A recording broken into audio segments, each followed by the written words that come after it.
Դաշնակցականները կասկածներ ունեն, որ իշխող ուժը մտադրվել է մինչև ընտրություններ խոչընդոտներ ստեղծել կուսակցության համար, որ չկարողանան առաջադրվել կամ հույդան փակելու հիմքեր են ստեղծում։ Փորձելու է խոչընդոտել, ակնհայտ է դա իր հայտարարություններից, փորձելու է նախ այդ խոչընդոտել ոչ թե փորձելու է, այլ հիմա ընթացքի մեջ է։ Դաշնակցական падգամավոր Քրիստինե Վարդանյանը վարչապետ Փաշինյանի երեկվա խոսքերից տպավորություն ունի, որ կուսակցություններին վերաբերող օրենսդրական փոփոխությունների անհրաժեշտությունից Փաշինյանն ու թիմակիցը Նարեկ Բաբայանը հենց այնպես չէին խոսում։ Նարեկ Բաբայանը երեկ կառավարության հետ հարցպատասխանի ժամանակ հետաքրքրվում էր, արդյոք օրենսդրական փոփոխությունների ժամանակը չէ, որ մյուս կուսակցություններն էլ իրենց պես, ինչպես Բաբայանը գնահատեց, ժողովրդավար դառնան։ Ձեր միտքը համենայն դեպս ինձ դուր է գալիս, որ մենք պետքա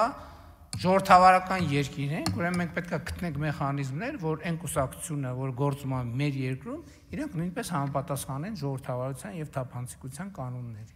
Եվ դա կարող է ընդհանուր ընտրություններին մասնակցել, չմասնակցելու հնարավորություն տալ-չտալու հարց առաջացնի։ Նիկոլ Փաշինյանը պահանջում է, որ ընդդիմադիր կուսակցություններն էլ հրապարակեն ֆինանսավորման աղբյուրները, նվիրատուների ցանկը, ինչպես ՔՊ-ում։ Սուտ եք ասում։ Բայց քաղաքացիական պայմանագրի նվիրատուների ցանկը Փաշինյանի կամ իր թիմակիցների կամքով չհրապարակվեց։ Ինֆոկոմ ու Civilnet լրատվամիջոցների հետաքննությամբ է հանրությունը տեսել նվիրատուների ցանկը, եւ այդ հետաքննության շնորհիվ էլ պարզ դարձավ, որ կասկածելի նվիրատվություններ են եղել իշխող կուսակցությանը։ Եկամուտ չունեցող մարդկանց անունից մեծ գումարներ են փոխանցվել։ Ոմանք նույնիսկ տեղյակ չեն եղել իրենց անունից կատարված նվիրատվությունից։ Հիմա դուք կարանք ասենք ինչ շատ հարցեր է առաջացնում ՔՊ-ի նվիրատուների ցուցակը, բայց ես ուզում եմ տեսնեմ դաշնակցության նվիրատուների ցուցակը։ Ես ուզում եմ տեսնեմ ՊՈՒ-ի նվիրատվությունների ցուցակը։ Ես ենթադրում եմ, որ ինչ-որ երկրների բյուջեներից բանից սակվոյաժներով ձեզ ֆինանսավորում են, դրա համար դուք չունեք այդ խնդիրը։ Ես ենթադրություններ չեմ կարող անել, ես անցյալի դառը փորձը կարող եմ հիշատակել, որ 90-ականների սկզբին դաշնակցությունը հենց այդպիսի մի պատճառաբանությամբ էլ գործունեությունը կասեցվեց եւ անդամներ վտարվեցին, պատճառաբանելով, որ իբր դաշնակցության ֆինանսավորումը արտերկրից է եւ Հայաստանում չի կարող գործել այդպիսի կուսակցություն։ Ինչ է նշանակում կուսակցությունը գնա փակվի կոնսպիրատիվ համաժողով այդ կուսակցությունն է թե բան չոր խմբակ։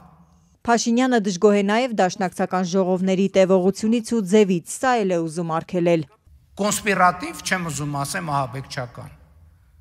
Պետքա փոխել այդ օրենքը, պետքա արգելել դա։